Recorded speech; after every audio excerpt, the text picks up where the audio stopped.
Cette semaine, Destination Francophonie vous emmène à Marseille.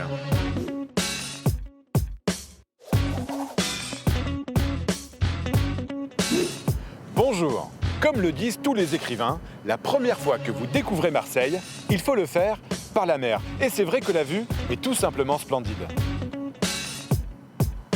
En France, Marseille a une identité forte. Qui ne connaît pas le Vieux-Port entouré de cette multitude de quartiers enchevêtrés les uns aux autres, chacun avec ses particularités propres?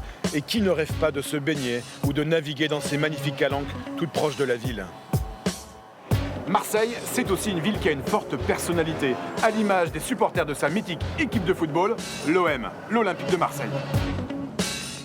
Enfin, marcher dans les rues de Marseille, c'est faire un voyage dans l'histoire de cette cité phocéenne qui a su accueillir pendant des siècles tous les peuples et toutes les cultures de la Méditerranée et d'ailleurs. Une école de langue a décidé de se servir de ce fabuleux patrimoine culturel et humain pour donner envie à des étudiants venus des quatre coins du monde d'apprendre le français. C'est l'Institut Destination Langue et je vais les rejoindre pour vous expliquer comment ça marche. Ils viennent d'Allemagne, de Colombie, du Brésil ou encore du Kirghizistan pour apprendre le français ici à Marseille. Leur lieu d'apprentissage, c'est l'Institut Destination Langue, fondé il y a 10 ans par des professeurs de français passionnés. Une petite école qui a reçu le label qualité français langue étrangère pour l'excellence de ses cours, mais pas seulement. Oui, la multiculturalité. Car l'Institut Destination Langue propose à ses étudiants un autre lieu d'apprentissage grandeur nature, Marseille. Avec leurs professeurs, ils partent régulièrement en excursion à la découverte du patrimoine marseillais. Ils visitent les studios de la célèbre série Plus belle la vie, suivie par des millions de téléspectateurs en France et dans le monde entier. C'est une inspiration du quartier historique de Marseille, le quartier du Panier.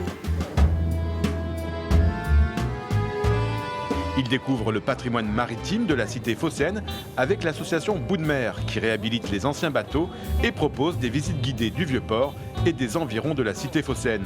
La visite est prétexte à l'apprentissage du français à travers des fiches pédagogiques préparées par les professeurs. C'est le cas aussi avec l'association Migrant Tour qui présente Marseille à travers l'histoire de ses migrations et la rencontre directe avec les habitants de ces quartiers. Gabriella, la guide, est argentine et ce n'est pas n'importe qui. C'est une ancienne étudiante de l'Institut Destination Langue qui partage désormais son amour pour Marseille avec les autres étudiants.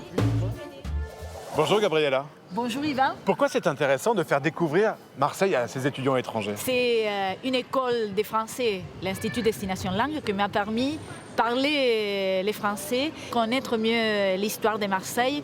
Je crois que c'est important que les gens du monde entier puissent connaître Marseille dehors des clichés.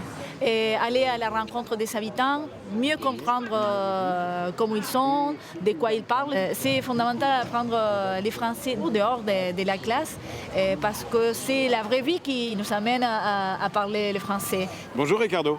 Bonjour. Pourquoi c'est intéressant de découvrir la langue française à travers ces visites de Marseille? Bon, c'est très important d'aller directement sur place pour apprendre la langue. C'est pas juste une découverte de la langue. Derrière la langue, il y a une identité, une culture. Et plus à Marseille, c'est une ville de mer. Et donc, la mer, c'est un point de rencontre et de mélange de cultures aussi. Marseille, c'est trop joli comme une ville. Il y a beaucoup de choses à découvrir. C'est la première fois que je fais le bateau ici à Marseille, dans ma vie en fait. Et c'était génial. Ça donne un cadre magnifique sur Marseille. Tu vois tous les symboles. C'est trop beau. Nathalie, pourquoi c'est important de s'inscrire dans une démarche de qualité, que ce soit pour les cours de français ou alors pour cette découverte du patrimoine marseillais? Donc c'est quelque chose d'assez global, c'est-à-dire qu'au-delà de la qualité des formations, nous proposons des activités culturelles et c'était pour nous essentiel que ce soit validé par quelque chose comme le label Qualité FLE qui nous permet d'acquérir aussi une visibilité internationale. On a plaisir à leur offrir cet environnement, ces liens et puis à partager avec eux, à découvrir et on va porter nous-mêmes notre regard sur notre ville, sur la France, c'est notre motivation aussi. Alors si vous souhaitez voir la version longue de l'émission et en savoir plus sur Marseille, rendez-vous sur notre site internet. Nous on se retrouve bien sûr la semaine prochaine pour une nouvelle destination. Et d'ici là, bonne semaine à tous sur la planète francophone. Au revoir!